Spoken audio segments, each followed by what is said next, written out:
Hello and welcome to the London Mackerel, where we discuss finance and other stuff. Quite some time ago, I made a CLO on an introduction. I made a video on an introduction to CLOs, and in this video, this is the next iteration of hopefully what will be a series of videos on overcollateralisation tests in CLOs, going into them in a bit more detail and discussing the protection to the notes. Before we start, there's the boring obligatory legal stuff. Let me go through it very quickly. Please bear with me. No advice is being given or solicitation being made. This is a purely educational video. You must consult your own professional advisors when making any kind of an investment. It's a short video to describe complex instruments. This point is key. This means that ideas are simplified and the reality may be very different. And of course, I'm not responsible for any errors. I have no doubt that there are a few.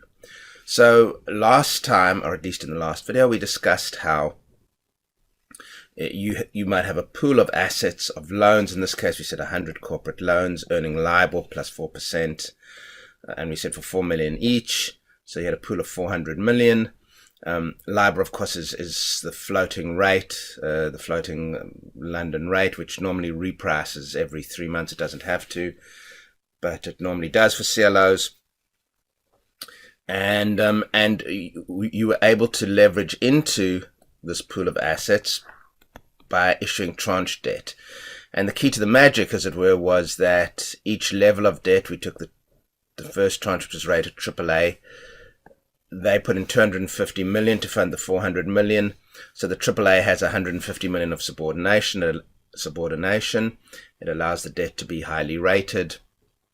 And so the debt could get away paying the low rate of LIBOR plus 1, all the way down to, for example, in our example, the BBB debt that put in 20 million, paid LIBOR plus 4.5, and it had 40 million of subordination. Obviously, the debt above the BBB was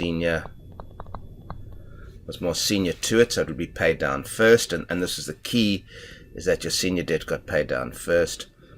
And then the last 40 million to fund this 400 million pool was put in by what is colloquially called the equity, but the first loss. And we worked out how through this leverage mechanism the equity could earn LIBOR plus 18%, and we did that calculation in the last video. And then we also said, incidentally, that there are all sorts of intermediaries in the middle who ran the structure, who ran that company. There was the trustee. The company was domiciled in a tax-neutral jurisdiction. You had a manager who earned a fee. There was a bank who sold all of this debt into the market. And that was the basic structure. Now, even with the protection given, for example, to the AAA of 150 million of additional collateral, there is an issue, right? And to see that issue, let's talk about the main ways that the rated note holders are protected. There's through subordination, which we've just discussed, which is useful, but there's a problem, and more is needed than subordination. And then there are overcollateralisation tests, which is what we will discuss in this video. And after the subordination, this is the debt's big protection. And then the constraints of what can go into the portfolio, and that's maybe the topic for another video.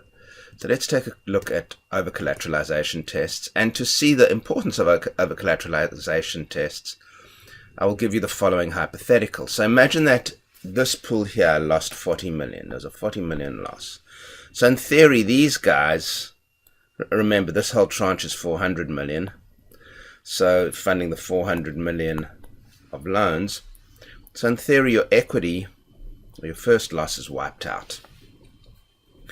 Okay, but the question is it? So let's see that. Well, let's do the calculation. So your pool is on 360 million. It earns 4% above LIBOR. Again, recall possibly from the last video that we look at the amount above LIBOR because the LIBOR of the assets essentially cancels out with the LIBOR of the liabilities. So a lot of the time I don't consider LIBOR. In fact, later on in this video I will briefly. But for the moment, let's not consider LIBOR. So the equity earns 14.4 million from the 360 million, 4% of 360. And then the liabilities pay their cost. And so, for example, in the AAA, you're earning 1% above LIBOR. So that's 2.5 million. And on the triple Bs, for example, you're earning 4.5% above LIBOR. 4.5% on 20 million is 900,000.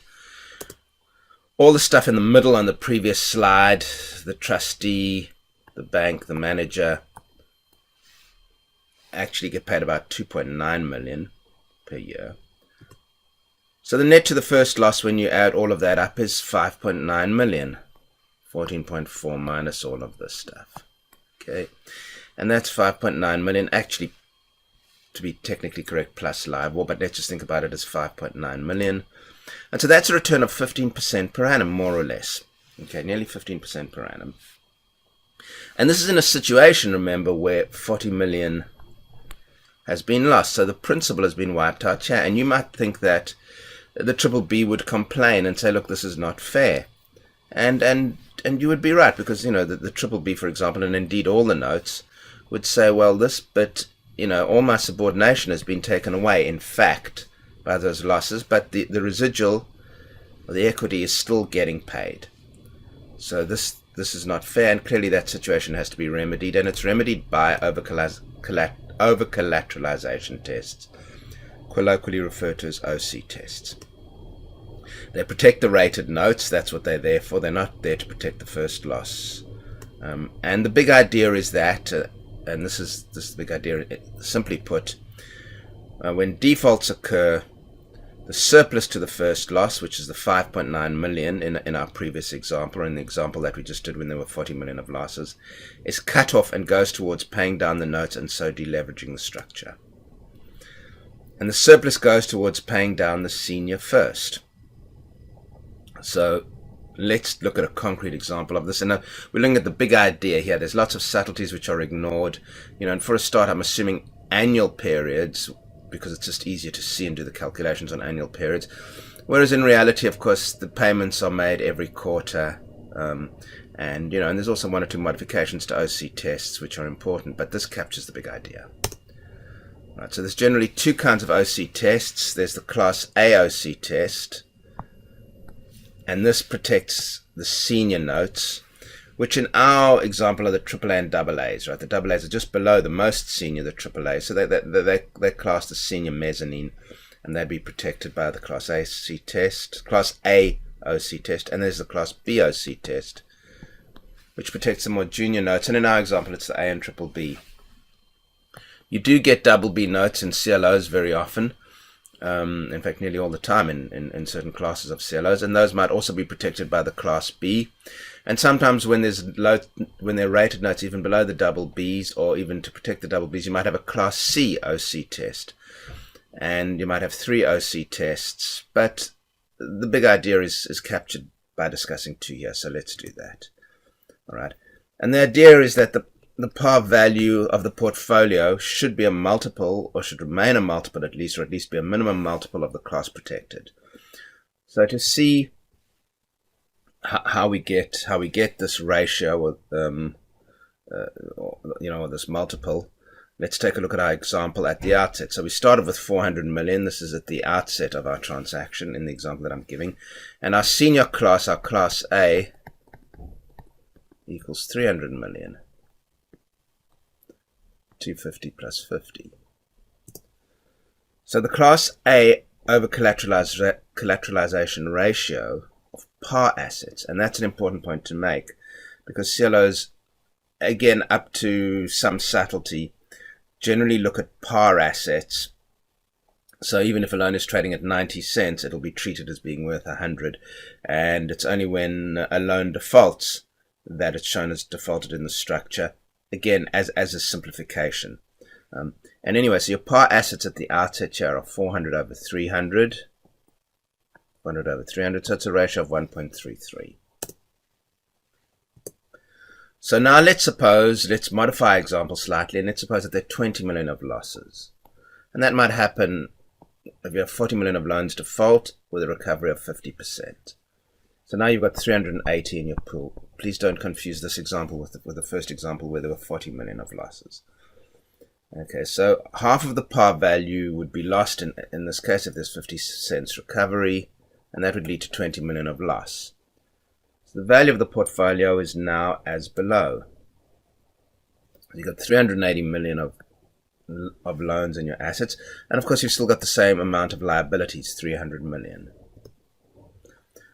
So your Class A OC test moves from 1.33 to 380 over 300, or 1.27. So that 20 million of losses makes your Class A OC test fall. And just remember, because I'm going to refer back to it, under this scenario, I'm going to say that your surplus over LIBOR on the 380 million is 15.2, your total costs are 8.5, and your net spread to equity, to first loss, 6.7 million. Right? So please bear in mind that that's 6.7 million. Because we'll be using it again later when things really get bad in the CLO. So let's continue our example. Now let's look at the Class B OC test. Bear in mind that we're protecting this class, the single A and triple B class of assets. And because this class of assets has debt senior to it, you need to consider the entire class when you look at the denominator, which is, in this case, which is 360 million. So the Class B OC test at the start would be 400 million divided by 360 million. So it started at 400 million. This is before we've had our defaults. So your ratio would be 1.11. But after 20 million of losses in this example, your portfolio goes to 380 million. So, and this is 360, of course. So that's 1.06. And that is rather low for a Class B OC ratio.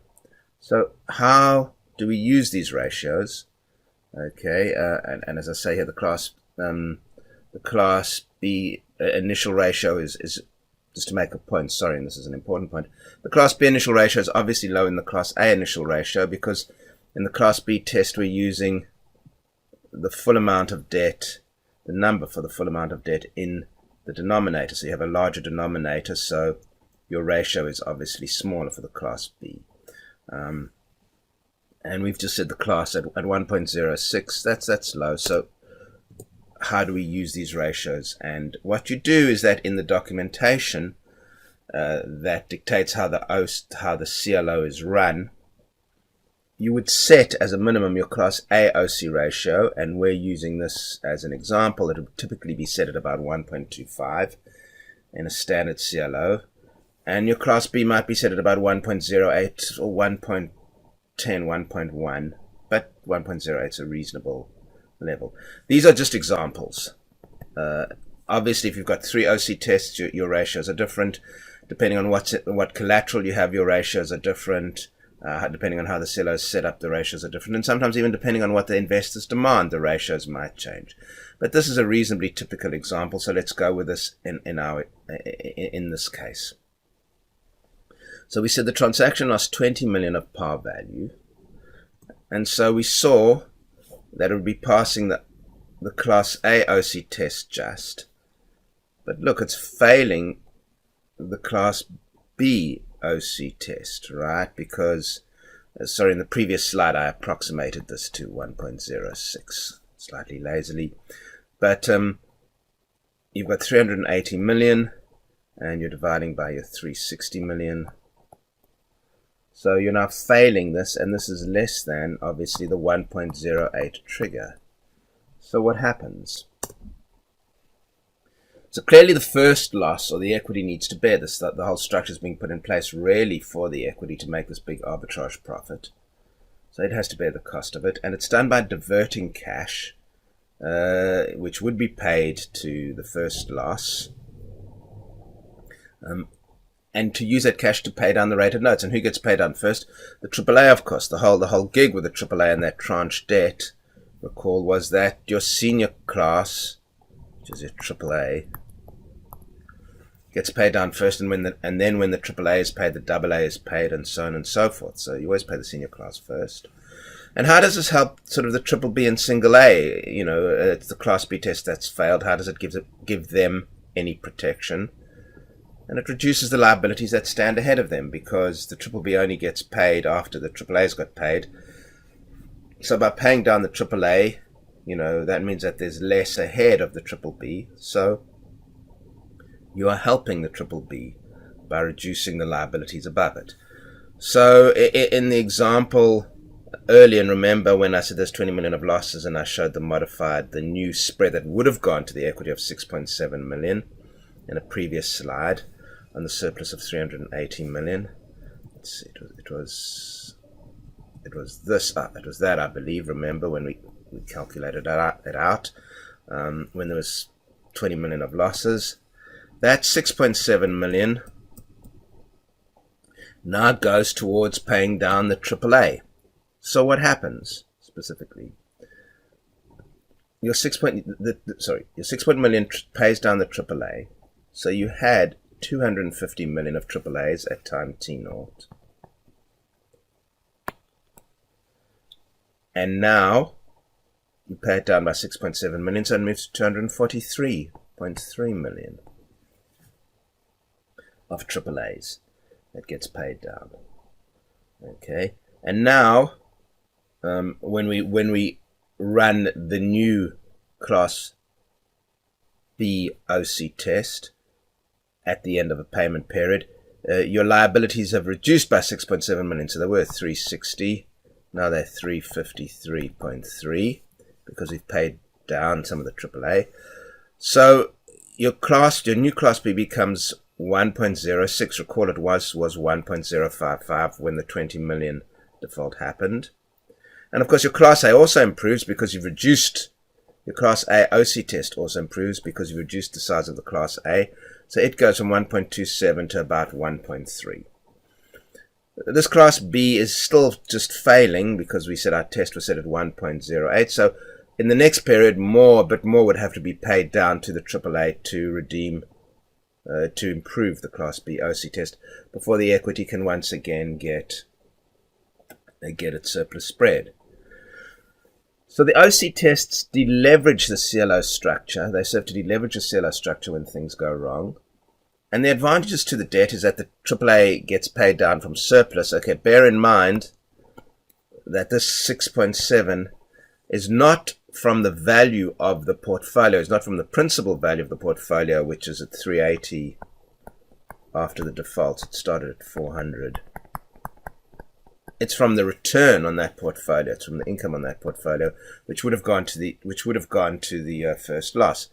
So the AAA principal in the AAA is getting paid down.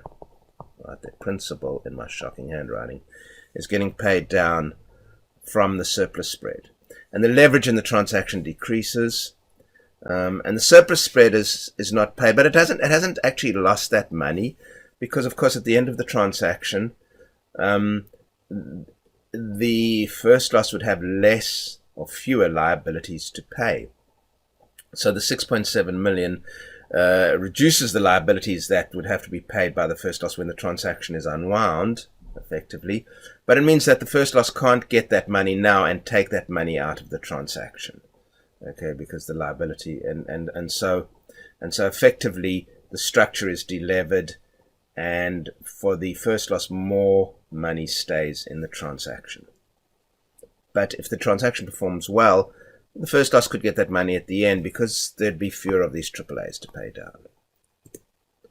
Sadly, in this deal, for the first loss, we now have a Class A OC test failure. So there's another 20 million of losses. Okay, and so just to remind you, we started off at 400 million at T0. At T1, we went to 380 million. And at T2, 360 million now in this example. So there's another 20 million of losses. Our Class A was at 250 million at T1 after the Class B test failed. This is maybe after a year. It went to 243.3. That 6.7 million paid it down. And of course our AA stayed the same. But when we do the OC test now, we see 360 million, which is the size of our portfolio, divided by 293 million, because that's 1.228, which is less than 1.25, which is the test trigger level. So the Class A OC test fails. And to rectify this, the AAA needs to be paid down further. And this is now done by the surplus spread that we spoke about that was due to the first loss, but now also any interest which would have been paid to the Class B. And so now the Class B, in our example, the single A and triple B rated classes, start to get hurt. And how does this happen? Well, we said that the surplus spread, we're now at 360 million to pay down the AAA. It's about 6 million when you calculate it with a new capital structure from time T1. So there's about 6 million of surplus spread, which would have been paid to the first loss.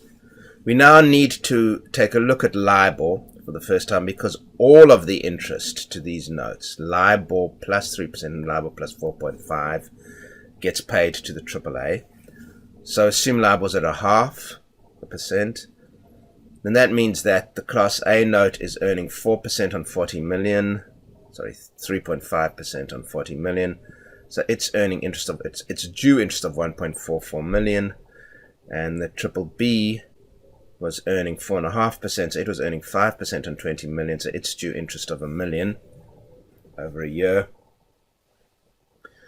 And all of that now gets paid to the AAA, to pay down the AAA, plus the surplus spread.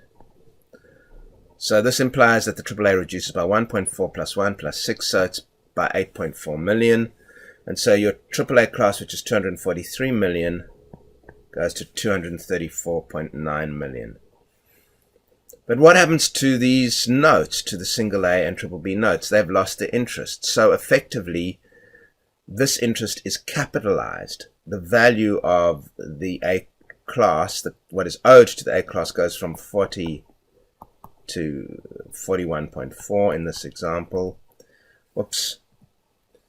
And for the triple B, it goes from 20 to 21, because they need to get paid back that interest at some point.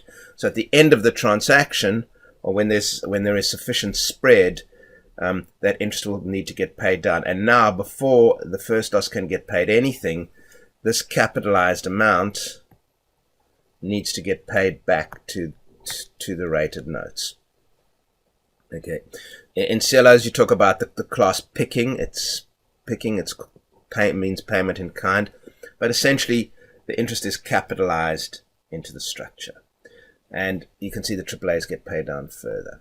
This also means, of course, because the AAAs are first pay notes, they have a shorter expected life than the other notes, because anyway they'll get paid down first, but when things start to go wrong, the AAAs get paid down first. Anyway, that in a nutshell is how OC tests work. So that they are designed to protect the rated notes from defaults in the collateral. They measure the ratio of the undefaulted collateral to the liabilities outstanding, in essence. The Class A is higher than the Class B because the denominator is just the senior debt, whereas in the Class A OC test, whereas in the Class B OC test, it's all of the debt. So we expect the Class A OC to be higher than the Class B OC. And when the Class B OC test fails, surplus spread is diverted. But when a Class A OC test fails, surplus spread and interest from the junior notes. So not only does the first loss get hit when a Class A OC test fails, but also the mezzanine notes have to keep money in the structure before they get paid out. Right? And the interest not paid to the junior debt is capitalized. All right? And so the above shows that the debt classes are protected not by hard subordination, which is to say the fact that for example, the AAA lent 250 million against a 400 million portfolio, so there was 150 million of hard subordination, but also by soft subordination. And soft subordination is surplus spread. And indeed, it's both the hard subordination and the soft subordination that have made CLOs robust in the past, or CLO rated notes robust in the past. Thank you for your attention, and thank you for listening.